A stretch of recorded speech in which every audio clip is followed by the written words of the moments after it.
સુરતમાં આરોગ્ય મંત્રી પ્રફુલ પાનસેરિયાના સૂચન બાદ કામગીરી કરાઈ। સૂચન બાદ રેસ્ટોરન્ટ પોસ્ટર લગાવવાનું શરૂ કરાયું।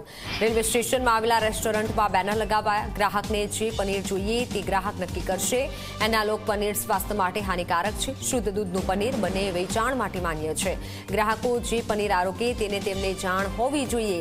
ग्राहक जे पण पनीर खाय छे तेनी तेने जाण होवी जोईए, कारण के मोटा पाये नकली पनीर वेचाई रह्युं छे। रेस्टोरंट आगळ रेस्टोरंटमां आ रीते पोस्टर लगाववानुं शरू थयुं छे।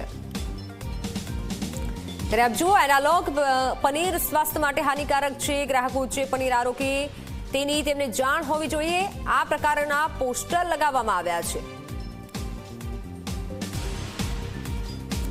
तो આપણે એ પણ વાત કરી લઈએ કે પનીર અને એનાલોગમાં શું તફાવત છે, શું હોય છે। ત્યારે અસલી પનીર દૂધને ફાડી અને બનાવાય છે, જ્યારે એનાલોગમાં વનસ્પતિ ઘી, પામ ઓઇલ, દૂધના પાવડર અને કેમિકલ વપરાય છે અને તેનાથી આ પનીર બને છે। આ તરફ અસલી પનીર જે હોય છે તે નરમ અને દૂધ જેવી સુગંધવાળું હોય છે, જ્યારે એનાલોગ વાળું પનીર વધુ રબરી, ચીકણું અને ક્યારેક તો સ્વાદહીન પણ હોય છે। તો અસલી પનીર પ્રોટીનથી ભરપૂર હોય છે, જ્યારે એનાલોગમાં પોષક તત્વો નહિવત હોય છે અને સ્વાસ્થ્ય માટે તે જોખમી પણ હોય છે।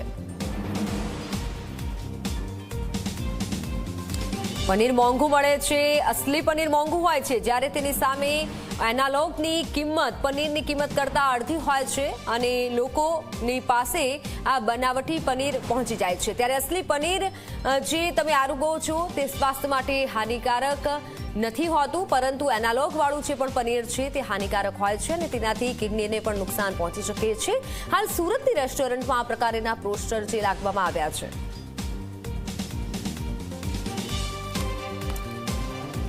રાજ્યના આરોગ્ય મંત્રી પ્રફુલ પાનસેરિયાના સૂચના બાદ હવે રેસ્ટોરન્ટોમાં બેનરો લાગવાની શરૂઆત થઈ ગઈ છે। હું તમને દ્રશ્ય બતાવીશ કે સુરત રેલવે સ્ટેશન ખાતે આવેલા જે વિવિધ રેસ્ટોરન્ટ છે અને અલગ અલગ બેનરો જે છે લાગવાની શરૂઆત થઈ ગઈ છે। તમે અહીં બેનર જોઈ શકો છો કે અમારા ત્યાં શુદ્ધ દૂધના પનીરનો ઉપયોગ કરવામાં આવે છે, કારણ જે રીતના શહેરની અંદર આરોગ્ય વિભાગ અને પોલીસ દ્વારા દરોડા પાડવામાં આવ્યા હતા અને નકલી પનીર જેનો જથ્થો જે છે મળી આવ્યો હતો અને વાત કરવામાં આવે કે પાંડેસરા વિસ્તારમાંથી પણ જે છે આખી ફેક્ટરી જે છે ત્યાં નકલી પનીરની જે છે પકડાઈ હતી અને પોલીસ દ્વારા મોટી કાર્યવાહી કરવામાં આવી હતી।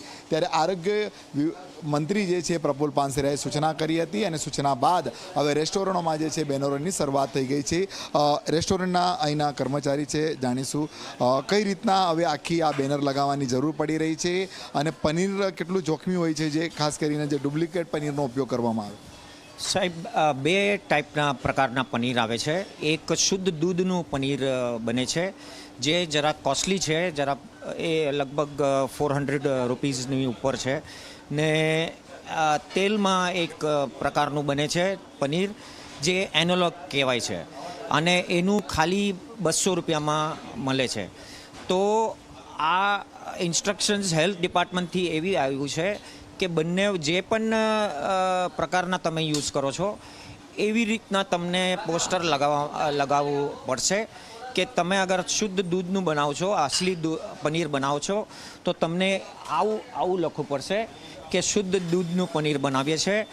અગર તમે તેલનું ઉપયોગ કરો છો તો તમારી રેસ્ટોરન્ટમાં આવું લગાવવું પડશે, જેમાં લખ્યું છે કે ભાઈ અમે એનાલોગ પનીર યુઝ કરીએ છીએ। આમાં કસ્ટમર કે જે ગ્રાહક છે એને વિચારવું પડશે કે ભાઈ એને કઈ ટાઈપ પ્રકારનું પનીર ખાવું છે। જે જરા કોસ્ટલી હશે તે અસલી પનીર છે અને જે સસ્તું મળશે એ પેલું તેલવાળું મળશે। પામ ઓઇલથી બને છે ને હાઇડ્રોજનેટેડ ફેટ જે કહેવાય ને ઘી, પેલું જે એમાંથી બને છે। તો તમે એ ખાશો, સસ્તું તો છે પણ લાંબે ગાળે તમને હેલ્થ પ્રોબ્લેમ્સ થશે। શુદ્ધ પનીર છે અને આ પનીર જે છે અહીં મળે છે એ રીતના બેનર જે છે અહીં લગાવી દેવામાં આવ્યા છે। એક વ્યક્તિ છે, જાણીશું जिस तरह से शुद्ध पनीर मिलेगा ऐसे बैनर लगाए जा रहे हैं और कहीं ना कहीं नकली पनीर भी सूरत में मिल रहा है, और ये बैनर से ग्राहक को कितना फ़ायदा होता है? ग्राहक को बहुत फ़ायदा हो रहा है। यहाँ पे असली पनीर मिल रहा है, बिल्कुल शुद्ध पनीर। ठीक है। क्या पसंद करते हो, कौन सा पनीर पसंद करते हो खाना? मैं तो कढ़ाई पनीर खा रहा हूँ अभी। જે રીતના રાજ્યના આરોગ્ય મંત્રીએ સૂચના કરી હતી અને હવે સૂચના બાદ જે છે રેસ્ટોરન્ટમાં બેનર લગાવવાની શરૂઆત થઈ ગઈ છે, જેને કરીને જે લોકો જે છે તેમના સ્વાસ્થ્યમાં જે છે કોઈ પણ રીતના જે છે તકલીફ ન પડે તેનું સરકાર દ્વારા પણ ધ્યાન રાખવામાં આવ્યું છે અને આરોગ્ય વિભાગ દ્વારા પણ સતત જે છે આરોગ્ય મંત્રીના સૂચના બાદ દરોડા પાડવાની પણ કાર્યવાહી કરવામાં આવી રહી છે. કેમેરામેન વિજય ભૈસાની સાથે પ્રશાંત વિરેજી, મીડિયા સુરત.